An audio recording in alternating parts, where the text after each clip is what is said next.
कुछ समय पहले की बात है। एक छोटा सा गांव था जहां एक चतुर चूहा रहता था। उसका नाम था चिंटू। चिंटू बहुत ही होशियार और खुशमिजाज था।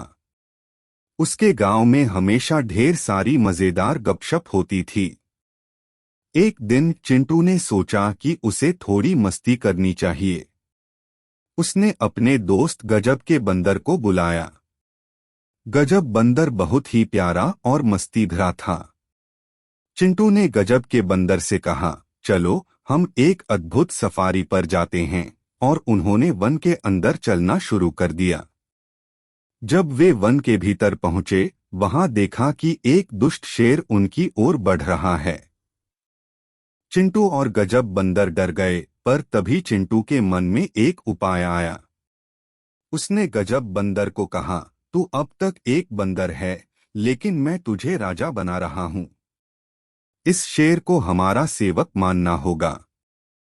गजब बंदर ने खुशी खुशी शेर के पास जाकर कहा, मुझे आपका सेवक बनना है मेरे महाराज। शेर खुशी खुशी उन्हें अपने साथ ले गया।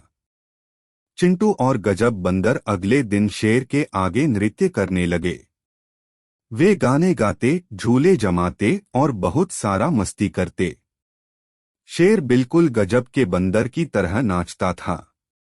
लोग बहुत ही हैरान हो गए और सोचने लगे कि शेर और उसके सेवक बंदर बिल्कुल पागल हो गए हैं।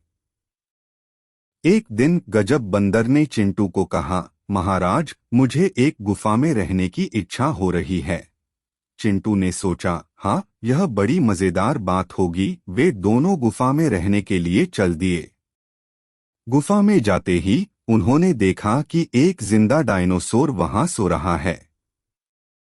चिंटू और गजब बंदर डर गए, पर तभी चिंटू को एक ख्याल आया। वह बोला, महाराज, आप इस डायनासोर के राजा हैं। उसे हमारा सेवक मानना होगा। गजब बंदर डायनासोर के पास गया और कहा, मेरे प्यारे राजा, मैं आपका सेवक बनना चाहता हूँ। कृपया मुझे अपने साथ चलने दीजिए। डायनासोर उसके साथ चलने को तैयार हो गया। चिंटू और गजब बंदर अब तीनों साथ में खूबसूरत गुफा में रह रहे थे। वे राजा और सेवक बने हुए थे, पर यह सब सोच से बाहर था। उनकी पागलपंती गांव के लोगों के लिए अद्भुत मनोरंजन का स्रोत बन गई। वे अब गुफे में जीने के लिए खुश थे और सबको एक मुस्कान देने में सफल रहते थे। यहीं खत्म होती है हमारी लंबी और मजेदार कहानी। चिंटू, गजब बंदर और डायनासोर ने एक अद्भुत साथियों की ट्रियो बनाई, जो हमेशा हंसी और मजा लाती रही।